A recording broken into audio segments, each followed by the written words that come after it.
जय माता दी। शारदीय नवरात्रि के महापर्व की आप सबको बहुत सारी शुभकामनाएं। माता भगवती दुर्गा देवी आप सबकी मनोकामनाएं पूर्ण करें। आपके जीवन में सुख समृद्धि, शांति और भक्ति का आशीर्वाद प्रदान करें। नवरात्रि के प्रथम दिवस पर माता शैलपुत्री की पूजा अर्चना की जाती है। इस दिन सफेद रंग के वस्त्र धारण किए जाते हैं। तो चलिए आज की इस अत्यंत पवित्र और मंगलमय शुभ घड़ी में हम आज की प्रथम दिवस की नवरात्रि की कथा का श्रवण करते हैं। आइए आज की नवरात्रि व्रत कथा आरंभ करते हैं। देवी दुर्गा ने अपने अलग अलग 9 रूपों द्वारा दानवों का संहार किया था और यह 9 रूपों में प्रथम माँ शैलपुत्री, दूसरे दिन माँ ब्रह्मचारिणी, तीसरे दिन माँ चंद्रघंटा, चौथे दिन माँ कुष्मांडा, पांचवें दिन माँ स्कंद माता, छठे दिन माँ कात्यायनी, सातवें दिन माँ कालरात्रि, आठवें दिन माँ महागौरी और 9वें दिन माँ सिद्धिदात्री की पूजा आराधना की जाती है। तो इस श्लोक के अनुसार शारदीय नवरात्रि के प्रथम दिवस पर देवी दुर्गा के जिन स्वरूप की पूजा होती है वे माता शैलपुत्री हैं। और जैसे कि इस शब्द से ही संकेत मिलता है कि माता शैलपुत्री पर्वतराज हिमालय की पुत्री हैं। अगर उनके आध्यात्मिक स्वरूप के बारे में बात की जाए तो उनका वर्ण श्वेत रंग का है और वे श्वेत रंग के ही वस्त्र धारण करती हैं। उनके दाएं हाथ में त्रिशूल है और बाएं हाथ में कमल का पुष्प सुशोभित हो रहा है।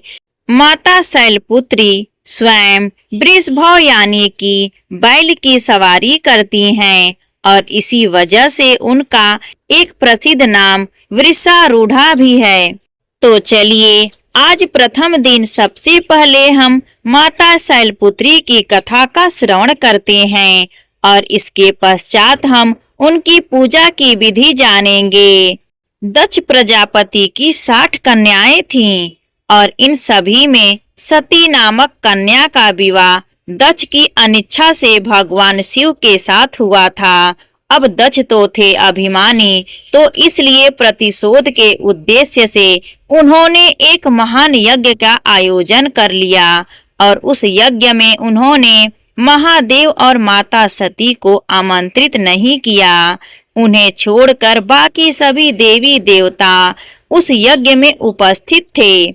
जब देवी सती को इस बात का पता चला तो वे बड़ी दुखी हुई, लेकिन साथ ही अपने पिता के यज्ञ में जाने के लिए लालायित भी हो उठी। भगवान महादेव ने अनेक बार उनको समझाने का प्रयास किया, लेकिन वे नहीं मानी और अपने पिता के यज्ञ में पहुंच गईं।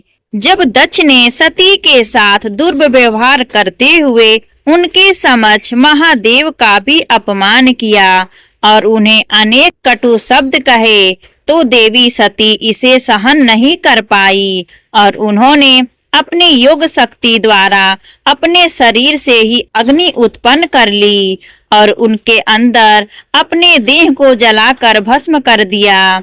अब अपनी प्रिय पत्नी सती के वियोग में भगवान महादेव भी वैराग्य धारण कर लेते हैं और घोर तपस्या में लीन हो जाते हैं।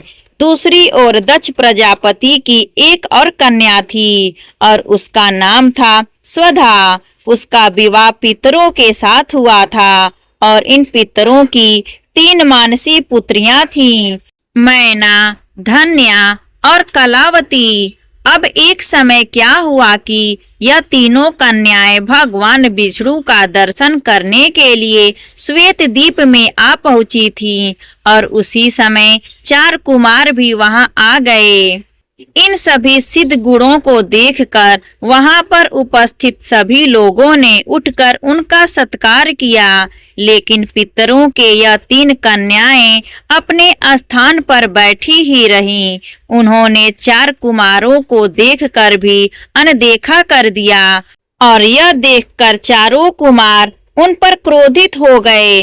उन तीनों को स्वर्ग से दूर होकर नर स्त्री बनाने का श्राप दे दिया।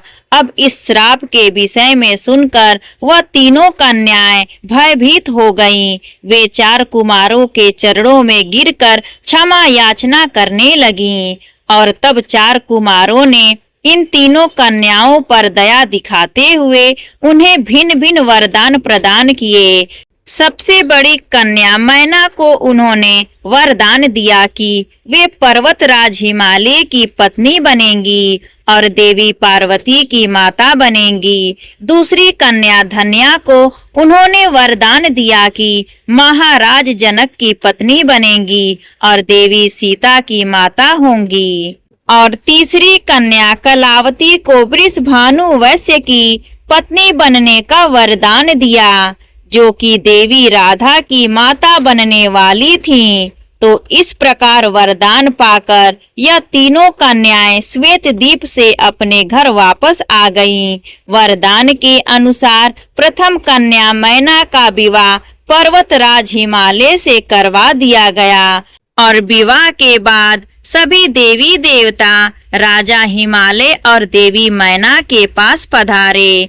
उन सब ने उन्हें विनती की कि वे कठोर तपस्या करके देवी उमा को अपनी पुत्री रूप में प्राप्त करने का अनुरोध करें।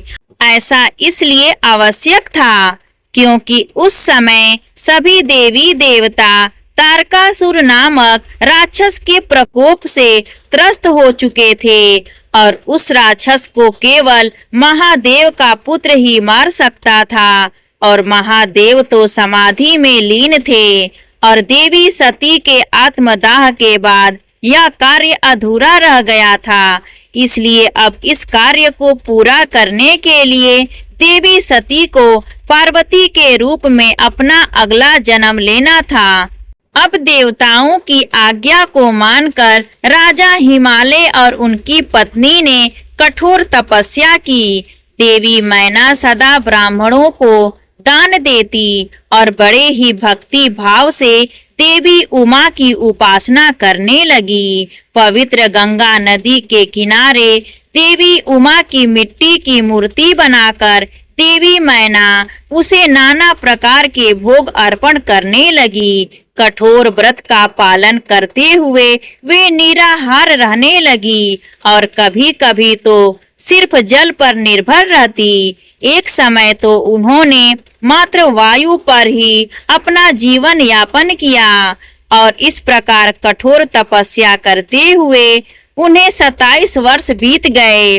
इतने लंबे समय तक तपस्या करने के बाद जगदम्बा देवी मैना के सामने प्रकट हुई। उन्हें दर्शन देकर वरदान मांगने के लिए कहा और तब देवी मैना ने उनसे आग्रह किया कि वे स्वयं उनकी पुत्री के रूप में अवतरित हों।